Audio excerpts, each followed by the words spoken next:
Hey guys, and welcome back to the channel. It's our fourth episode, and the channel's been growing. So I just want to say thank you guys so much for all the support you've given me thus far. If you're new here, welcome. I'm glad you're here. We're basically going to go over a call that I had in my past that was a career-changing or maybe just a pinnacle moment for me. It did happen while I was in paramedic school. But at the end of the day, it turned out to be the first time I felt like I truly made a difference in the field.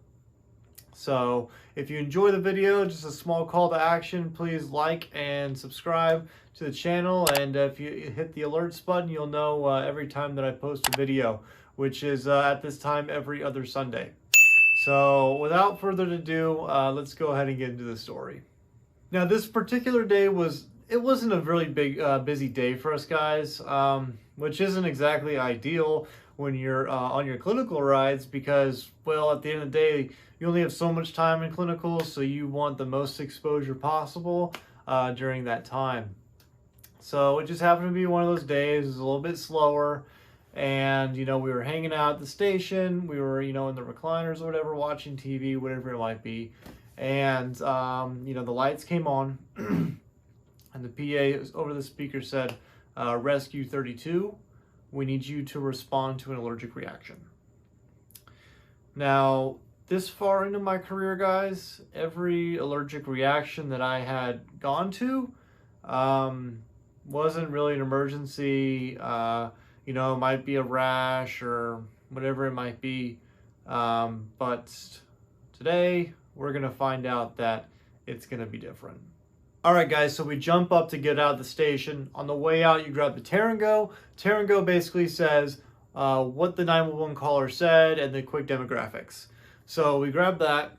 We have a 39-year-old female, and they are complaining, saying that they're having an allergic reaction. Apparently, they were bit by fire ants, and the caller states that they do not have their EpiPen. Well, guys, she knows that she needs an EpiPen. Things got a little bit more serious. All right, guys, so we're rushing to the scene. We're going emergently. We're trying to get through the busy, heavy traffic of the inner city. And we finally get to the scene of the call. It's a church event. It looks like a potluck. So we have picnic tables and food out. We have bounce houses out. There's tons of family everywhere. There's kids running around. It's a busy scene. So we have to scan the area. We have to look for where this patient might be. Well, it's not entirely hard to find because we look over and we see a group of churchgoers that are surrounded by somebody. It looks like it's probably your friends, and they have some very concerned looks on their faces. They're waving us to come over. As a new medic, guys, this is enough to make your stomach sink in. Guys, so we're rushing over to the patient. She's sitting down, heads down, breathing fast. We walk up to go talk to her, say, "Hey, ma'am, can you tell us what's going on today?" She looks up, guys. You can tell she's scared. You can tell that she's breathing fast and she's not able to talk. So we go ahead and grab for a radial pulse. We have a fast pulse and it's very weak. Like I said, she's also breathing fast. We look into her mouth. Guys, she has severe angioedema. You look at her chest, red with hives. Guys, these are all signs of anaphylaxis. This is not good. We need to move fast. So we get her over to the stretcher as quick as we can, and we get her to the back of the unit so we can get ready to work. Guys, if we don't move fast and get all of our meds on quickly, we can lose her airway entirely, and then you have a whole nother problem on your hands. So we get her over, we're moving her to the ambulance. There's family everywhere, everyone's freaking out. It's just one of those scenes that this is a real call. So we go ahead, we get her into the back of the ambulance. We're in a controlled environment where we're in our space and we don't have a whole lot of people staring at us as we work. But at this time, guys, like I said, this is go time. This is time to go. So myself and the rescue team work effortlessly to get IV access, to get her all of her meds that she needs at this time. So we are giving her Benadryl, we are giving her Duonebs, we are getting her IM Epi, we are giving her Solumedrol. Guys, we want to smooth those, we want to relax those smooth muscles, we want to get her those vasoconstrictors on, because her body is in shock right now, and we don't want things to get any worse. This is, like I said, one of those moments, you know, where the call's real and the patient's very, very sick, life-threatening. So, as I said, we worked really fast and very hard, and we got all the meds on board. And, well, I mean, her pulse was still fast and her breathing was still quick, but guys, her airway was starting to open up. We were getting some of that angioedema to come down. The medication's working, and she's coming out of that anaphylaxis.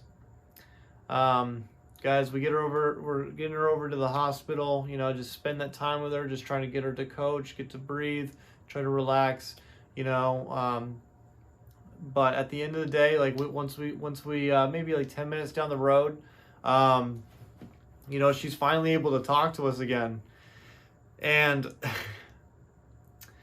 she said that she forgot her EpiPen in her other purse.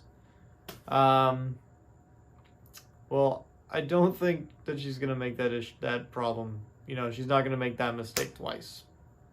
Guys, so we get her over to the hospital. We move her over to her room, and the doctor comes in to get report. So the lieutenant of the truck ended up, you know, giving a report to the physician and the nursing staff and everybody. So they stepped out of the room, and I stayed with the patient to kind of get them comfortable and moved over, and you know, everything. So once I get her comfortable, and you know, I go to raise the bed rail, so you know, we can head out. She goes and she grabs onto my arm as I'm walking away, and the most sincere look I have ever seen on a patient's face. You know, she looks at me and she says, "Thank you for saving my life." Guys, what a feeling that is. The first time you ever hear that,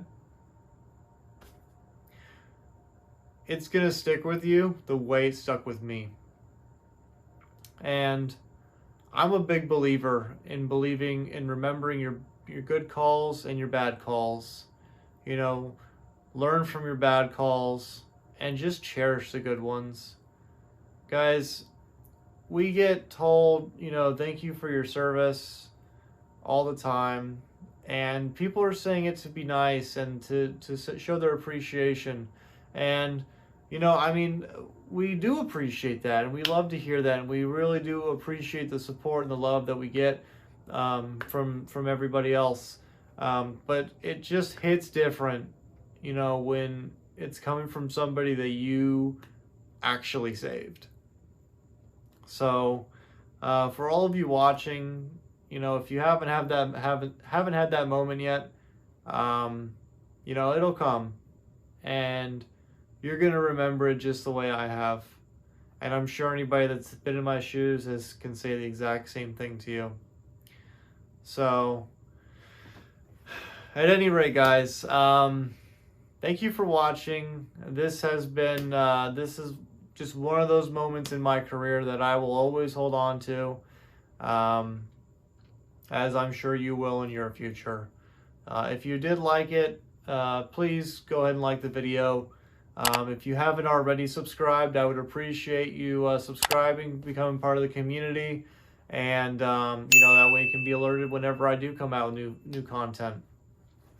If you have any questions about the call or anything in general relating to all this, please talk to me, drop me a comment, whatever you'd like. I'd love to hear from you. At any rate, thank you guys for chiming in, and thank you for being a part of Paramedic Story Time.